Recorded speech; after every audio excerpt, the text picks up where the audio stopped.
Hello friends.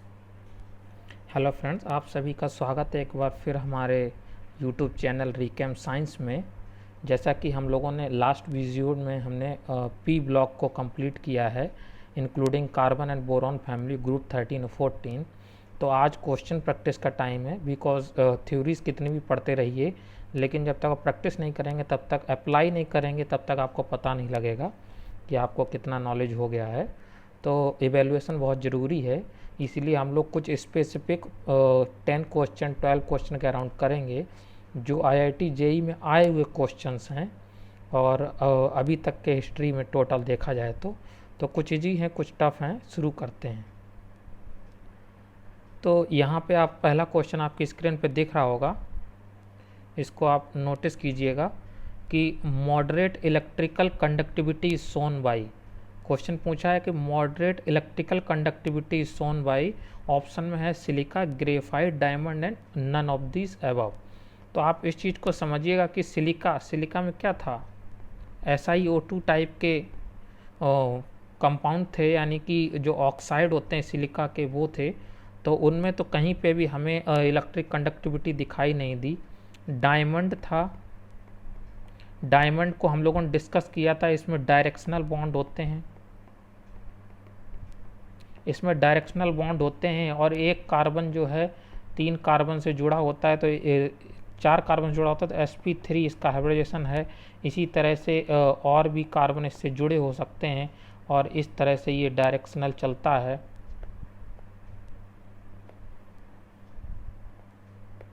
इस तरह से ये डायरेक्शनल चलता है, इस तरह से ये इसको इस तरह मूव करता है। तो इसमें कहीं भी इलेक्ट्रिक कंडक्टिविटी का प्रश्न ही नहीं है, तो ए ऑप्शन नहीं होगा।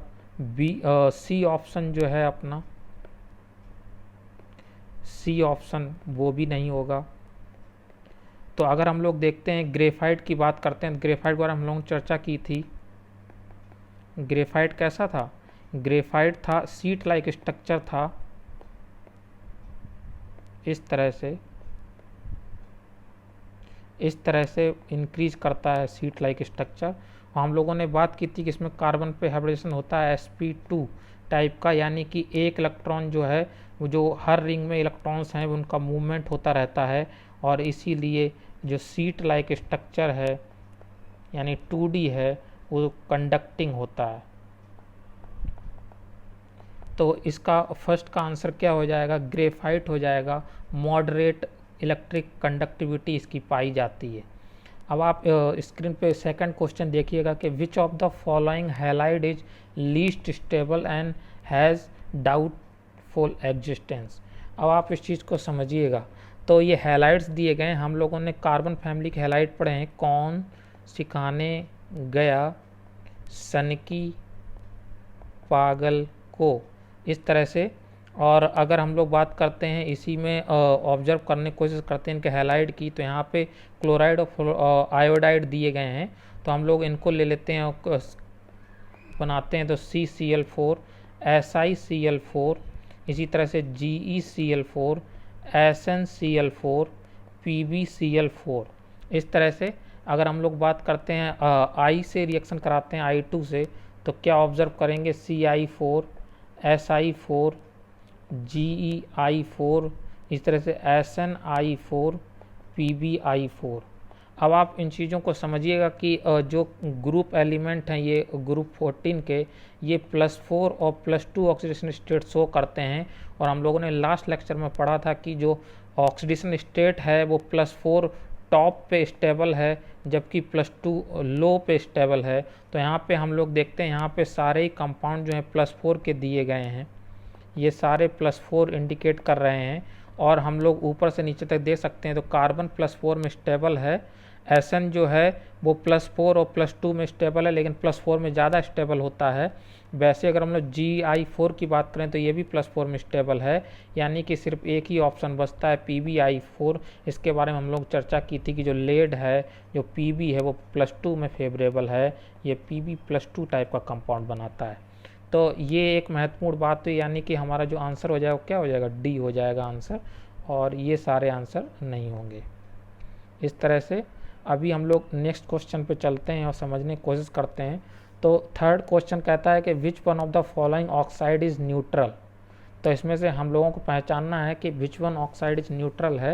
यहाँ पे ऑक्साइड दिए गए हैं, CO दिया गया है, ZnO दिया गया है, SnO2 दिया गया है, SiO2 दिया गया है।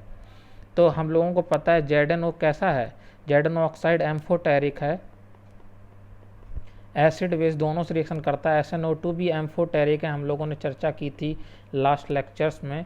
और ये भी SiO2 भी एम्फोटेरिक है, एसिड बेस दोनों से रिएक्ट कर जाता है। स्ट्रॉन्ग एसिड से हम लोगों ने जस्ट लास्ट लेक्चर में HF से भी ट्रीट कराया है इसको, और NaOH से भी ट्रीट कराया है।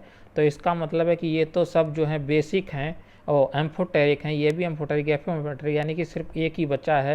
ये या तो एसिडिक हो सकता है, ये न्यूट्रल हो सकता है। और हमें पता है CO और CO2 में जो CO2 है वो एसिडिक होता है और CO है वो कैसा, न्यूट्रल है। न्यूट्रल है तो हमारा जो करेक्ट आंसर हो जाएगा वो क्या हो जाएगा, CO हो जाएगा। इस तरह से हम लोग नेक्स्ट क्वेश्चन पे बढ़ते हैं और समझने की कोशिश करते हैं। 4 क्वेश्चन देखिएगा आप। कह रहा है कि in compounds of the type ECl3, तो हैलाइड्स हैं ये, इसमें बोरॉन दिया है, फास्फोरस, आर्सेनिक, बिस्मिथ दिया है। एंगल पूछा है for the different E are in the order, तो एंगल का ऑर्डर पूछा हुआ, तो आप इसी को समझिएगा। बोरॉन, इसी तरह से बोरॉन के बाद में फिर इधर आ जाएगा अपना ये हो गया नाइट्रोजन, फास्फोरस, और इसके बाद फिर आ जाएगा एंटीमनी, बिस्मिथ। इस तरह से ऑर्डर है। और बोरॉन के केस में हम लोग पहले ही पढ़ चुके हैं, बैलगाड़ी, इन ट्रॉली, इस तरह से। तो ये है। अभी हमको ऑब्जर्व करना है BCl3। ऐसे ही इसमें दिया है कि PCl3, इसी तरह से AsCl3, इसी तरह से बात करना है BiCl3। तो इनमें हमें ऑर्डर देखना है। तो BCl3 के केस में यूजली 3 सिग्मा होते हैं और 3 सिग्मा 0 लोन पेयर पे प्लेनर आता है। प्लेनर है यानी इनके बीच का जो एंगल होगा वो कितना होगा, 120 डिग्री होगा। ठीक है। अगर हम लोग बात करते हैं PCl5 की, तो PCl3 में एक लोन पेयर अवेलेबल है, तो ये रिपल्सन मारता है, तो इसका एंगल जो है 120 से घट जाता है, लेस देन 120 होता है एंगल थीटा।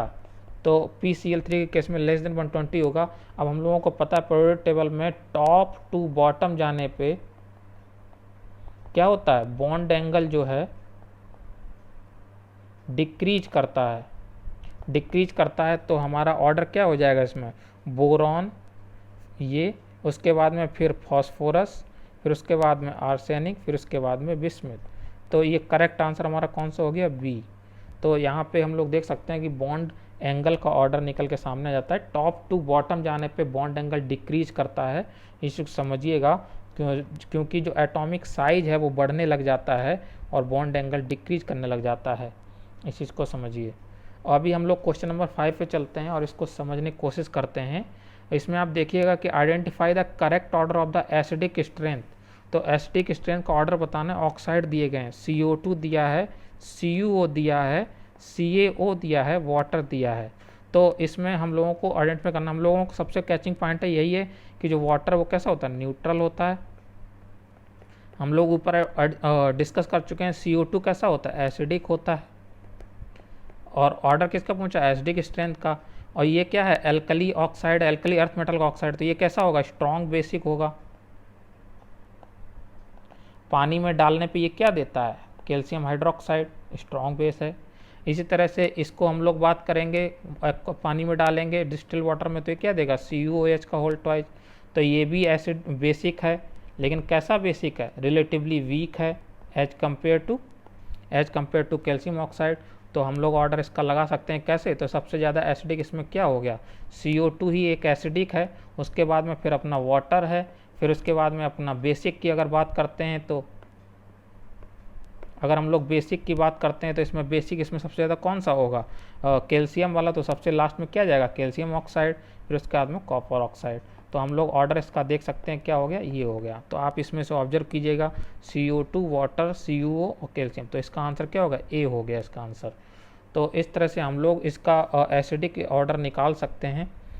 और इसी तरह से हम लोग आगे नेक्स्ट क्वेश्चन पे चलते हैं। क्वेश्चन नंबर 6 है, कह रहा है कि H3BO3 इज, तो ये क्या है, मोनो बेसिक एसिड है, लुइस एसिड है या ब्रोंस्टेड एसिड है इस तरह से ऑप्शन इसमें दिए गए हैं, मोनो बेसिक और वीक ब्रोनिस्टेड एसिड है, मोनो बेसिक और स्ट्रॉन्ग लुईस एसिड है, या फिर ट्राई बेसिक है, वीक ब्रोनिस्टेड एसिड है।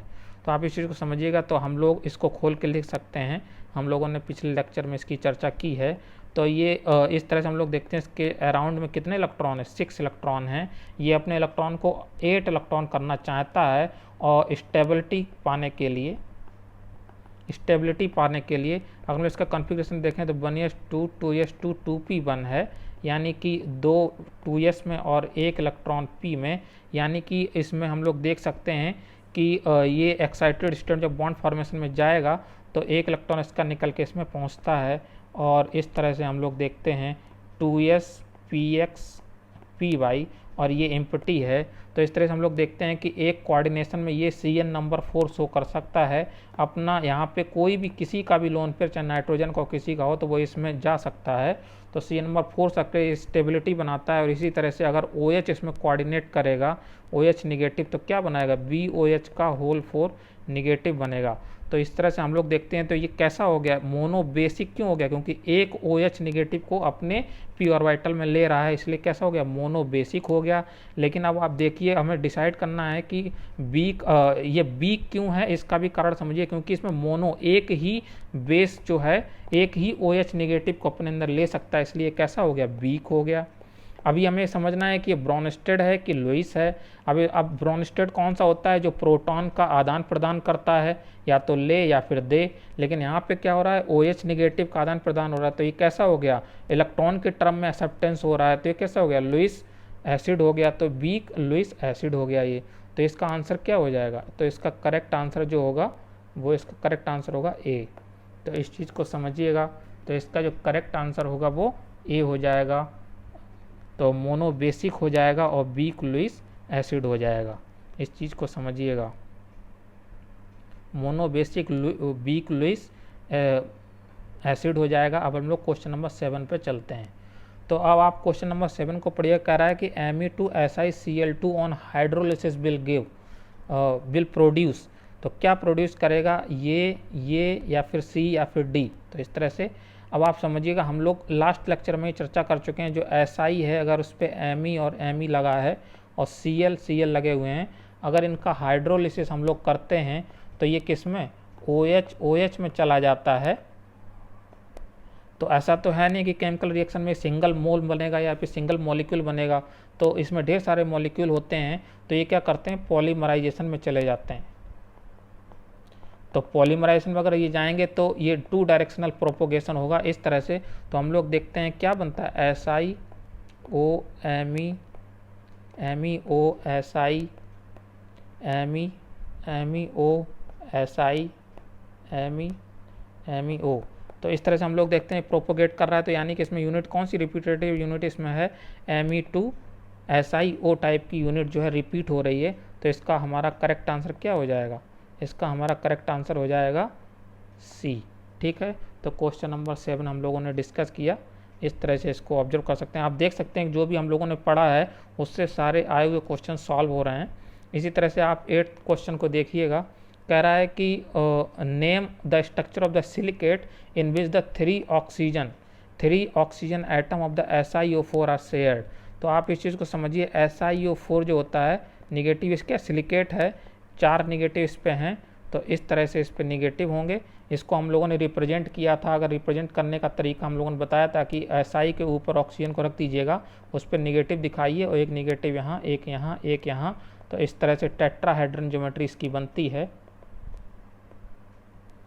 टेट्राहेड्रन बनती है।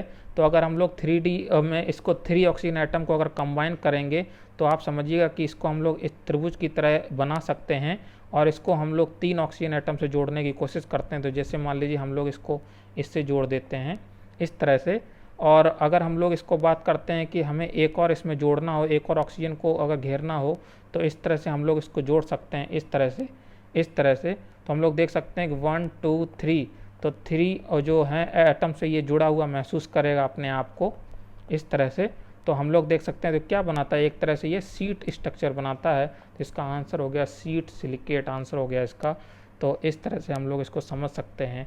पायरोसिलिकेट कौन सा होता है जिसमें सिंगल से जुड़ा होता है, जिस तरह से SiO O SiO नेगेटिव, इसी तरह से O नेगेटिव।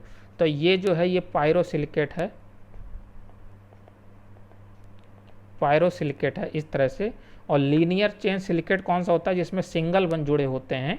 सिंगल बन अगर जुड़ा हुआ है, जिस तरह से हम लोग इसको त्रिभुज की फॉर्म में दिखा सकते हैं इस तरह से, अगर इस तरह से जुड़ा हुआ है तो ये क्या हो गया, लीनियर सिलिकेट हो गया। और 3 डायमेंशनल सिलिकेट कौन सा होता है जिसमें चारों से जुड़ा होता है, यानी एक जो अपना SI है वो, ये जो ऑक्सीजन एटम है ये चारों डायरेक्शन से अगर जुड़ेंगे तो एक 3D नेटवर्क क्रिएट करेंगे इस तरह से।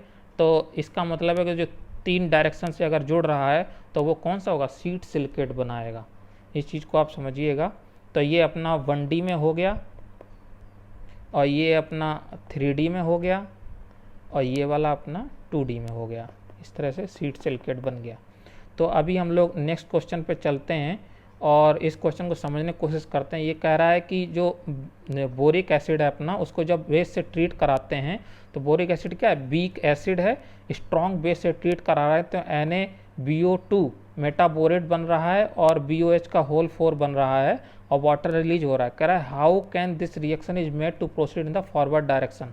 अब आप इस चीज़ को समझिएगा, इस चीज़ को समझना बहुत ही महत्वपूर्ण है आपके लिए कि इसमें जो रिएक्शन हो रही है वो क्या हो रही है, न्यूट्रलाइजेशन रिएक्शन है, न्यूट्रलाइजेशन रिएक्शन है, न्यूट्रलाइजेशन रिएक्शन है ये। इसमें एसिड और बेस आपस में कंबाइन कर रहा है और एक सॉल्ट बन रहा है, वाटर रिलीज हो रहा है। अगर हम लोग चाहते हैं कि इसका न्यूट्रलाइजेशन फास्ट हो तो ये जैसे स्ट्रॉन्ग है, स्ट्रॉन्ग बेस है, ये वीक एसिड है। अगर हम लोग चाहते हैं इसका न्यूट्रलाइजेशन अधिक हो यानी फास्ट हो तो क्या करेंगे कि इसको स्ट्रॉन्ग बनाना पड़ेगा।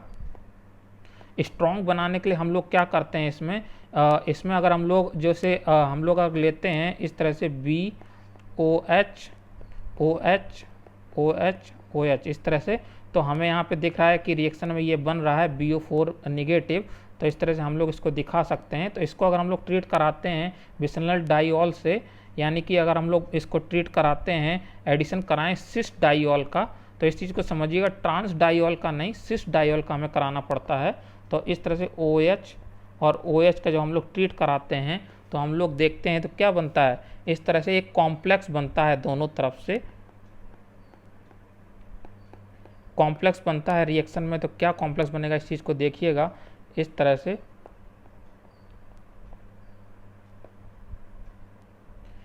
से ये कॉम्प्लेक्स फॉर्मेशन हो जाता है। ये स्टेबल कॉम्प्लेक्स फॉर्मेशन है,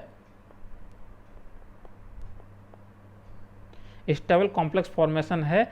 अब ये इजीली न्यूट्रलाइजेशन में चला जाएगा जबकि जो हमारे पास ये ऑलरेडी था जो BOH का होल थ्राइज है या फिर BOH का होल 4 है, उसमें बॉन्ड को तोड़ना उतना आसान नहीं है क्योंकि वो ऑलरेडी इलेक्ट्रॉन डिफिशिएंट में है और एक मोनोबेसिक एसिड OH की वजह से स्टेबिलिटी गेन कर रहा है। लेकिन इस केस में एक कॉम्प्लेक्स फॉर्मेशन में है और इस तरह से ये रिएक्शन जो है आगे प्रोसीड कर जाती है, यानी फॉरवर्ड डायरेक्शन में चली जाती है, क्योंकि ये हमारा क्या है, ये बाई प्रोडक्ट है। और ये बाई प्रोडक्ट क्या करता है, जो अपना जो सिस 1,2 डाइऑल है उससे क्या होता है, कंज्यूम हो जाता है। हमें ली चैटरले प्रिंसिपल से पता है कि इक्विलिब्रियम रिएक्शन में अगर ये कंज्यूम कर दिया जाए बाई प्रोडक्ट को तो रिएक्शन किधर जाती है, जिधर हमारा जो है बाई प्रोडक्ट घट रहा होगा, जिधर हमारा प्रोडक्ट घट रहा होगा तो रिएक्शन हमारी किधर जाएगी, राइट साइड में फॉरवर्ड डायरेक्शन में चली जाती है। तो इसका करेक्ट आंसर हो जाएगा 9th का A। इस तरह से हम लोग इसको देख सकते हैं। ये काफ़ी अच्छा क्वेश्चन है, आया हुआ क्वेश्चन है 2006 में। अभी हम लोग इसका देखते हैं, थोड़ा मैचिंग करते हैं।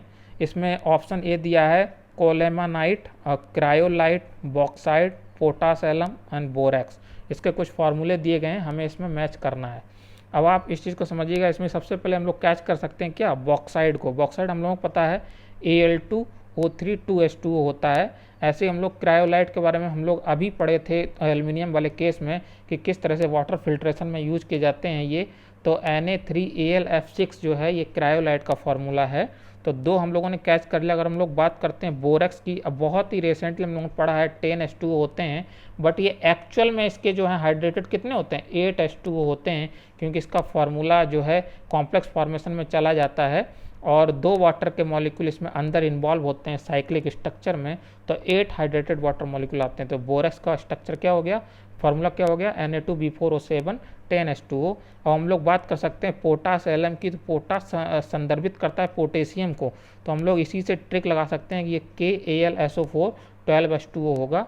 अब हम लोगों के पास क्या बचा, कोलेमानाइट के पास हम लोग जा सकते हैं डायरेक्टली कि इसका फार्मूला ये होगा, इसको आप देख लीजिएगा Ca2B6O11 5H2O। तो ये हो गया हमारा कोलेमानाइट का फार्मूला। तो इस तरह से हम लोगों ने इसको मैचिंग किया। अब हम लोग आगे बढ़ते हैं, देखिएगा रीजन दिया है कि aluminium form the AlF6 3 negative but boron does not form BF6। तो आप समझ सकते हैं, हम लोग डिस्कस कर चुके हैं पहले ही, एल्युमिनियम क्या है, ये बोरॉन के नीचे आता है, इसमें इम्पटी d ऑर्बिटल है, इम्पटी d ऑर्बिटल अवेलेबल हैं इसमें, इसीलिए ये क्या करता है, Cn नंबर 4 से Cn नंबर 6 में जा सकता है। लेकिन जो बोरॉन है, चाहे BH3 हो या BOH का होल थ्राइज हो, ये सब अगर हम लोग बात करेंगे तो ये मैक्सिमम Cn नंबर 3 से Cn नंबर 4 में जा सकते हैं, क्योंकि इसमें इम्पटी d ऑर्बिटल अवेलेबल नहीं है। तो इसका कारण क्या होगा, इम्पटी d ऑर्बिटल, रीजन क्या दिया है, BF3 on hydrolysis gives the hydrolysis की HBF4। तो हाइड्रोलिसिस पे BF3 क्या देता है, हाइड्रोलिसिस पे देता है BOH का होल थ्राइज। इस तरह से यानी कि ये क्वेश्चंस जो है इसमें हम लोग समझ सकते हैं कि ये गलत है, रीजन गलत है और जो असर्शंस दिया है वो करेक्ट है, इस तरह से। अब हम लोग आगे एक अगले नेक्स्ट क्वेश्चन देखते हैं। क्वेश्चन पूछ रहा है कि हाइड्रोलिसिस ऑफ द CH3 का whole twice SiCl2 result in the linear chain silicate. तो ये बोल रहा है कि हम लोगों ने फर्स्ट क्वेश्चन सॉल्व किया था, उसमें हम लोग ऑब्जर्व किया था किस तरह से लीनियर फॉर्मेशन हो रहा था इसमें। इस तरह से वाटर मॉलिक्यूल निकलने के बाद में लीनियर फॉर्मेशन में 2 डायरेक्शनल प्रोपोगेशन इसमें होगा, इस तरह से हम लोग समझ सकते हैं कि 2 डायरेक्शनल प्रोपोगेशन इसमें होता है। और चूंकि हम ऐसा तो है नहीं पॉलीमर कंटिन्यू दोनों डायरेक्शन में जाएगा, तो इसको रोकने के लिए कंट्रोलिंग यूनिट का हम लोग यूज करते हैं। ये बात सच है कि जो हम लोग कंट्रोलिंग यूनिट का हम लोगों ने सिंथेसिस लास्ट वीडियो में किया था, वो इस तरह की कंट्रोलिंग यूनिट थी। अगर ये इस डायरेक्शन से फिट हो जाती है तो ये हम लोग कॉपर के केस में और टेम्परेचर कॉपर पाउडर को लेकर हम लोग हीट करते हैं, तो CH3SiCH3OH बनता है, जिसको हम लोग थोड़ा सा during the polymerisation of the hydrolysis इसके टाइम में डाल देते हैं, तो हमें कंट्रोल्ड अमाउंट में मिल जाता है, यानी कि पॉलीमराइज चेन रिएक्शन रुक जाती है। तो रीजन क्या दिया है कि एडिशन ऑफ द CH3 का होल थ्राइज SiCl2, पहली बात तो ये फार्मूला ही गलत है, इसमें Cl होगा, controls the molecular weight of silicones. तो ये कंट्रोल करता है, ये स्टेटमेंट करेक्ट है और असर्शन भी करेक्ट है, लेकिन असर्शंस का ये जो है करेक्ट आंसर नहीं है। Hydrolysis of result in the linear formation because of the SI की जो Cn नंबर है वो बैलेंसी 4 है, और SI की फ्लेक्सिबिलिटी की वजह से हम लोग इसमें देखते हैं पॉलीमराइज चेन रिएक्शन होती है। ये कंट्रोलिंग, ये दोनों ही फैक्ट करेक्ट हैं, लेकिन ये इसका करेक्ट रीजन नहीं है। तो इस तरह से हम लोग 12 का आंसर देख सकते हैं। अब हम लोग चलते हैं क्वेश्चन नंबर 14 पर। अब हम लोग इसको समझने की कोशिश करेंगे कि in the borax Na2B4O7 10H2O में how many BO bond are present. तो हम लोगों को इसको समझना है कि इसमें कितने BO बॉन्ड होते हैं। तो आप इस चीज़ को समझिएगा कि जो हम लोगों ने फार्मूला हम लोग देखते हैं नॉर्मली बुक में Na2B4O7 10H2O, एक्चुअल में ये फार्मूला नहीं होता। जो एक्चुअल फार्मूला है वो होता है Na2B4O5 OH का होल 4 8H2O। ये एक्चुअल फार्मूला है, 8 वाटर के हाइड्रेटेड मॉलिक्यूल होते हैं। तो अगर हम लोग बात करते हैं, अब हम लोग ये कॉम्प्लेक्स है तो एनायन है, इसका हम लोगों को स्ट्रक्चर बनाना है, तो 4 बोरॉन को हम लोग इस कॉर्नर पे रख सकते हैं और इनके बीच में बॉन्ड फॉर्मेशन होगा और इनमें ऑक्सीजन को हम लोग बीच में डाल दें तो ये BO बॉन्ड हो गया। तो एक BO हम यहाँ पे डाल सकते हैं, तो टोटल हमारे 5 ऑक्सीजन कंज्यूम हो गए हैं। हम लोग देखते हैं हमारे पास 4 OH हैं, तो एक OH यहाँ लगाइए, एक यहाँ लगाइए, एक यहाँ लगाइए, एक यहाँ लगाइए। तो इस तरह से हम लोग देखते हैं कितने 4 OH कंप्लीट हो गए हैं। इस तरह से अब हम लोग समझ सकते हैं कि आप इसमें समझिएगा 4 वैलेंसीज में नोटिस, इसमें 3 वैलेंसी तो ये न्यूट्रल है, ये वाला भी न्यूट्रल एटम है बोरॉन, लेकिन इसमें 4 वैलेंसी तो यहाँ एक नेगेटिव यहाँ एक नेगेटिव, टोटल नेगेटिव कितने हो गए यहाँ पे 2 नेगेटिव हो गए, इसलिए इसको सोडियम सपोर्ट करते हैं 2।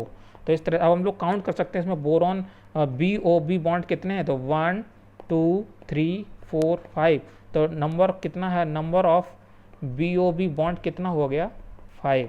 तो ये हम लोग इस तरह से इसको सॉल्व कर सकते हैं 14 को। फिर पूछा है give the basicity of the orthoboric acid, तो ऑर्थोबोरिक एसिड क्या है H3BO3, इसकी बेसिसिटी की बात करनी है तो ये OH OH और OH, तो हम लोग इसको देख सकते हैं इसकी बेसिसिटी क्या है, ये एक OH को ले सकता है अपने अंदर, तो इस क्या है मोनो बेसिक हो गया, मोनो बेसिक हो गया, तो इसकी बेसिसिटी कितनी होगी 1 होगी ना कि 3। तो आप इनको देखकर आंसर मत लगाइएगा, OH निगेटिव कितना एक्सेप्ट कर सकता है 1 एक्सेप्ट कर सकता है, तो इसकी बेसिसिटी 1 हो जाती है, तो मोनो बेसिक होने की वजह से। तो इस तरह से हम लोगों ने कुछ महत्वपूर्ण क्वेश्चन सॉल्व किए हैं, आप इनके कंसेप्ट को एक बार रिवाइज कीजिएगा, और अगर आपको ये क्वेश्चंस और इनके सॉल्यूशंस पसंद आते हैं तो हमारे चैनल को सब्सक्राइब कीजिएगा, कमेंट कीजिएगा, फीडबैक जरूर दीजिएगा। Thank you so much friends.